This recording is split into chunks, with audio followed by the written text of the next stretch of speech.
Welcome to future zone academy. आज हम class 12 के फिजिक्स सेक्शन की ओर बढ़ते हैं। फिजिक्स में हमारा गतिमान आवेश एवं चुंबकीय क्षेत्र जो चैप्टर चल रहा था, आज हम उसी चैप्टर के ऐसे टॉपिक के बारे में बात करने जा रहे हैं जो आपका हर साल आपका कम से कम 4 नंबर में मार्क्स में आता रहता है।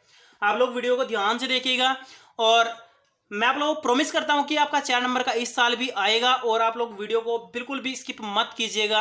आपका ये कॉन्सेप्ट कहीं से भी लूज नहीं होना चाहिए। ओके, अगर आपको वीडियो अच्छी लगती है तो आप वीडियो को लाइक करें और आपके एक लाइक से हमारा मन नेक्स्ट वीडियो बनाने को करता है ताकि हम आपके सामने अच्छी से अच्छी वीडियो लाकर पेश कर सकें।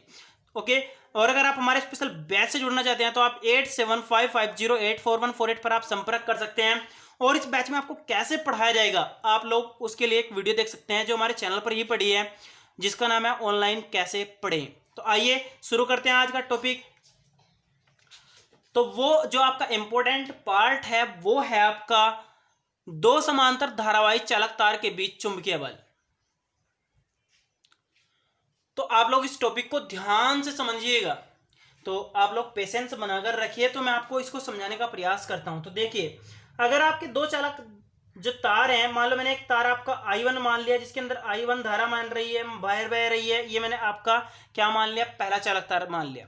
दूसरा चालक तार मैंने आपके सामने I2 मान लिया जिसके अंदर मतलब जिसको मैंने सेकंड चालक तार जिसके अंदर मैंने कितनी धारा मानी, I2 मान ली। और मैं आपको यहाँ पर बता रहा हूँ, मैं आपको समझा रहा हूँ क्योंकि समझने में आप लोग अगर अच्छा समझ पाते हैं तो आप लोग इसको लिख भी सकते हैं।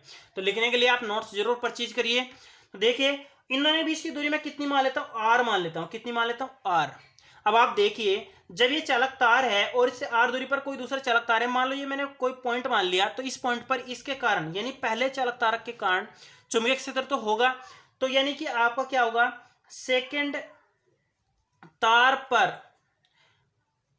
फर्स्ट के कारण जो आपका चुंबकीय क्षेत्र होगा वो कितना होगा, B1 होगा और उसका मान कितना होगा, μ0 I1 बटे 2πr। ये आप चीज अच्छे से समझ लीजिएगा। अगर कहीं भी आपका कोई चालक तार है तो उसके कारण आपकी अगर R दूरी है तो उस पर इतना चुंबकीय क्षेत्र कार्य करता है। अब आप एक बात देखिए, जब ये चुंबकीय क्षेत्र यहाँ पर काम कर रहा है, B1 यहाँ पर काम कर रहा है, यहाँ पर एक चीज और देखने को मिल रही है कि इसमें धारा बह रही है। जब कहीं धारावाही चालक आपका चुंबकीय क्षेत्र में रखा जाता है तो उस पर एक बल कार्य करता है। तो इसका मतलब सेकंड तार पर जो आपका बल लगेगा वो बल कितना होगा, F1 होगा, यानी पहले के कारण होगा। वो कितना होगा, I1 इसके वाली यानी दूसरे वाले की धारा जिसमें बह रही है, जिस पर कार्य हो रहा है, I2 होगा। और जो इसकी लंबाई होगी, मान लो मैंने इसकी लंबाई L मान ली, तो और मैंने इसके जो ऊपर जो चुंबकीय क्षेत्र काम कर रहा है वो मैंने B1 मान लिया। और जो थीटा होता है, ये थीटा जो आपका कितना होगा, साइन थीटा होगा। लेकिन थीटा यहाँ पर कितना है आपका 90, तो 90 के कारण ये आपका हो जाएगा I2 LB1, ये हो जाएगा आपका साइन 90। साइन 90 का मान आपका कितना होता है, 1 होता है। तो इसलिए यहाँ पर क्या हो जाएगा, टोटल बल हो जाएगा आपका I2 LB1। अब आप एक चीज देखिए, यहाँ पर आपका I2 LB1 है तो B1 का मान आप यहाँ से रख सकते हैं। तो जो आपका बल होगा F1 वो कितना होगा, μ0, ये मैंने B1 का मान रखा है I1 और बटे 2πr हो जाएगा। अब उसके बाद मैं यहाँ पर धारा रख देता हूँ दूसरे वाली I2, ये वाली, और यहाँ पर आपकी लंबाई मैंने L रख दी है।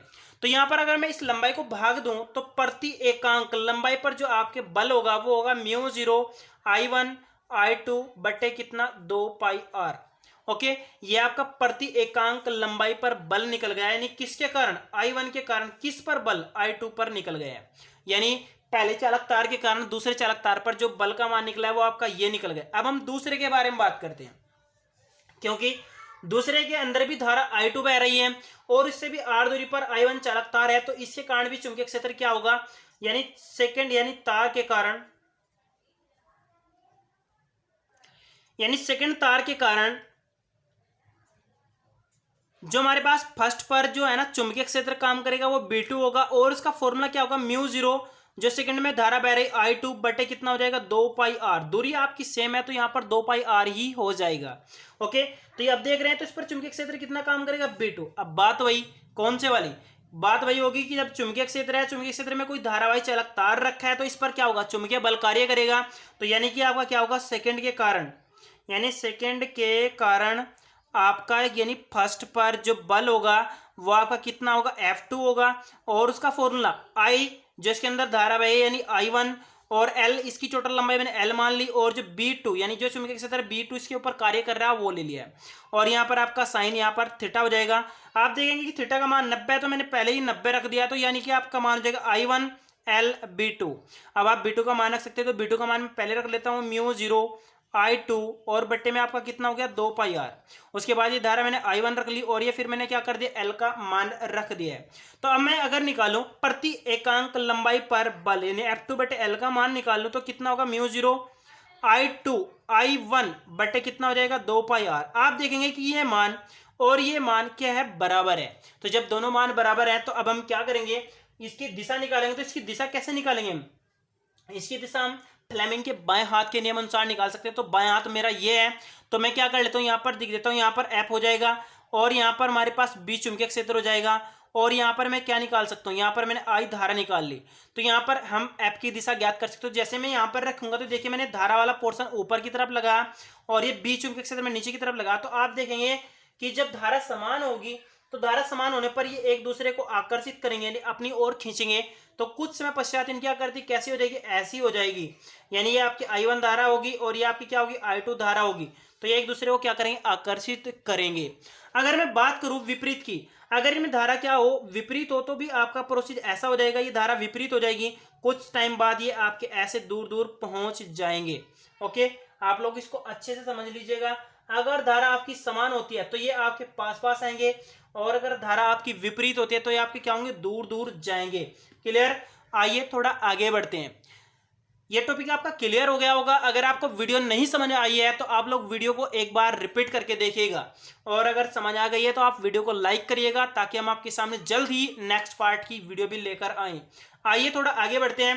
तो इसी बेस पर आप 1 एम्पीयर की परिभाषा निकाल सकते हैं। तो कैसे, आपको 1 एम्पीयर की परिभाषा अगर निकाली तो आपको बल की जरूरत है। कैसे, आप लोगों में बताऊं 1 एम्पीयर की परिभाषा आपकी क्या होगी।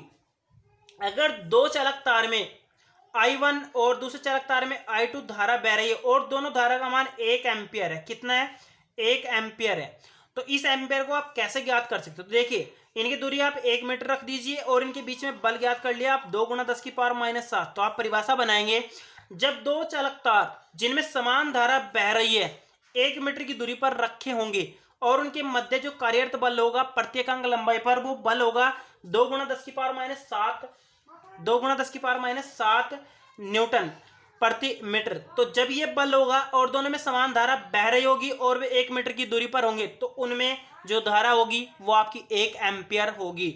आप ये परिभाषा अच्छे से याद कर लीजिएगा क्योंकि ये भी आपकी बहुत ज़्यादा इंपॉर्टेंट है।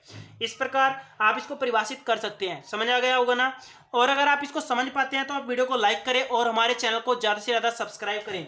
और मैं आपको पहले ही बता दूं, जो आपका नेक्स्ट पार्ट है यानी पार्ट 8, जो भी आपका पार्ट होगा यानी जो अगला चैप्टर है आपका, उस चैप्टर को मैं आपको एक ही वीडियो में कंप्लीट कराने वाला हूं। यानी आपकी वीडियो थोड़ी लेंथ जरूर होगी, हो सकता है वो 45 मिनट की हो या फिर आपकी 50 मिनट की हो, यानी थोड़ा टाइम लग जाए। तो आप उस वीडियो को पूरी को कंप्लीट देखिएगा और पूरे चैप्टर को एक ही वीडियो में जरूर समझिएगा। ओके, वीडियो को लाइक करें और हमारे चैनल को सब्सक्राइब करें। Thank you.